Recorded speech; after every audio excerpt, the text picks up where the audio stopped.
Story 1. Invasion and Home Break-In at Suburban Residence.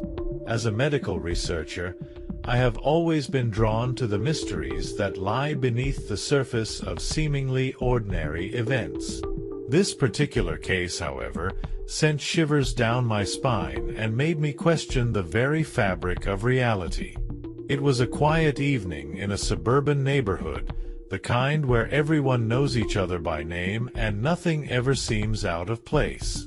That is until the Johnson family experienced a night of terror that would haunt them for the rest of their days.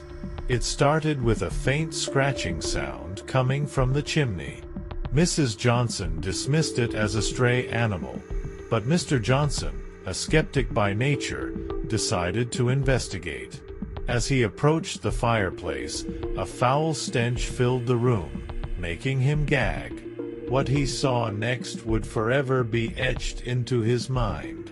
A pair of hands, gnarled and covered in soot, emerged from the darkness of the chimney.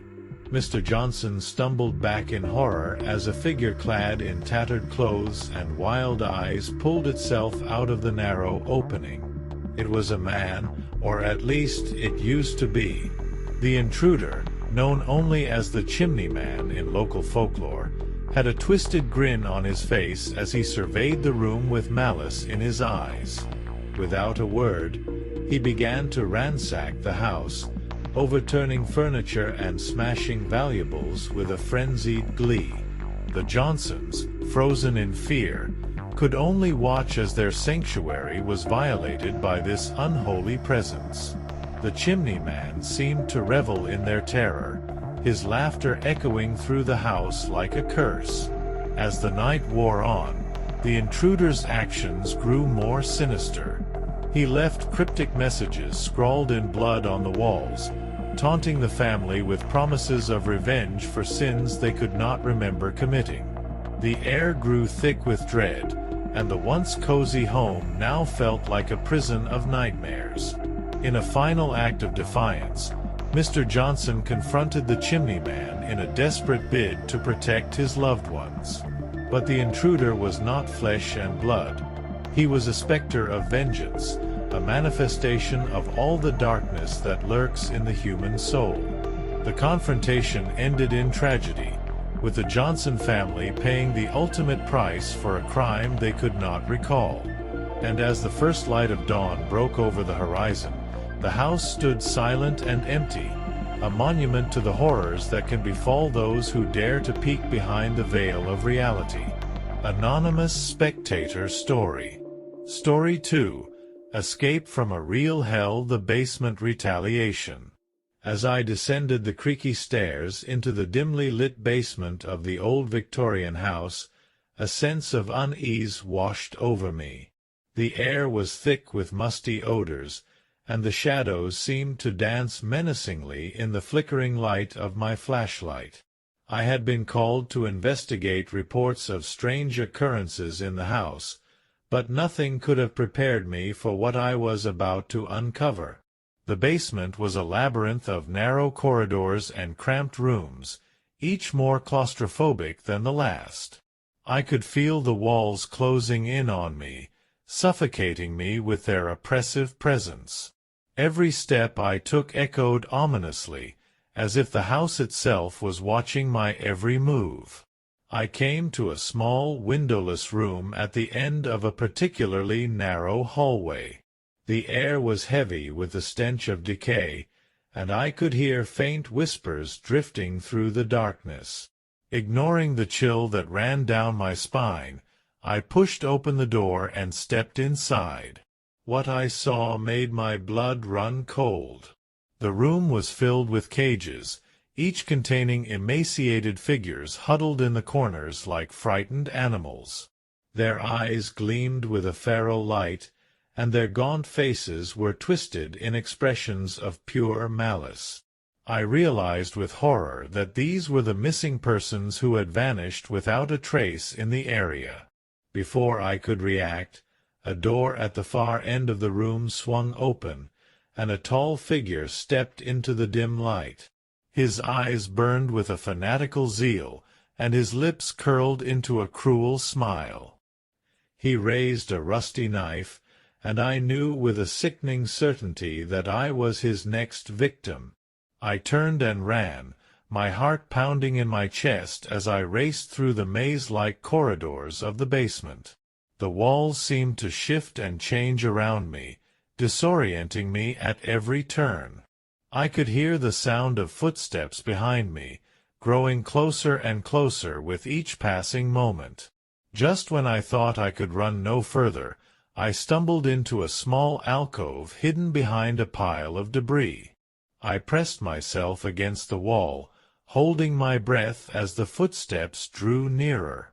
The figure passed by without noticing me, his shadow looming large on the wall beside me. As soon as he was out of sight, I bolted from my hiding place and sprinted towards the stairs. I could feel his presence behind me, hot on my heels as I raced towards the safety of the outside world. With one final burst of energy, I burst through the basement door and into the blinding sunlight. I collapsed on the ground, gasping for breath as I looked back at the house. The figure stood in the doorway, his eyes burning with hatred as he realized his prey had escaped. I knew then that I had narrowly avoided a fate worse than death, and I vowed never to return to that house of horrors again. Anonymous Spectator Story. Story 3. Terrifying the Stalker in the Suburbs. I never thought I would find myself in such a nightmare, a twisted reality that seemed to blend the boundaries between safety and horror. It all started innocently enough, a new job in a quiet suburb where the chimneys whispered tales of past horrors. Little did I know that I would soon become entangled in a web of fear and desperation. It began with subtle signs, a feeling of being watched as I walked home from work, the sensation of unseen eyes boring into my back. At first, I brushed it off as paranoia, a side effect of the eerie stories that circulated around the neighborhood. But as the days passed, the unease grew, festering like a wound that refused to heal. One night, as I sat alone in my dimly lit living room, the phone rang. I hesitated before answering, a sense of foreboding settling in the pit of my stomach. A low, raspy voice greeted me on the other end, whispering words that sent shivers down my spine. "I see you," it hissed, the words dripping with malice. Panic seized me as I realized that I was not alone in my home. With trembling hands, I reached for the phone to call the police, but the line had already gone dead. Heart pounding, I crept through the house, every creak of the floorboards echoing like a death knell. In the shadows of my bedroom, I caught a glimpse of a figure standing by the window, a dark silhouette against the pale moonlight. Frozen in terror, I watched as it turned to face me, its eyes gleaming with a feral hunger. It was the stalker, the embodiment of all my fears made flesh. With a primal scream, I bolted from the room, the sound of heavy footsteps following close behind. I could feel its hot breath on my neck, the stench of decay filling my nostrils.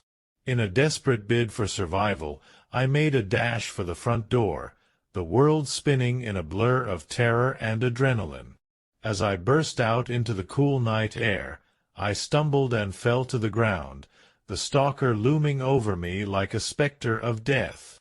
In that moment of final reckoning, I saw its face for the first time, twisted and contorted with madness. And as its hands closed around my throat, I knew that this was the end. The last thing I heard was the sound of sirens wailing in the distance, a futile lament for a life lost to the darkness. And as the world faded to black, I knew that the horrors of the suburbs would never truly be silenced. Anonymous Spectator Story.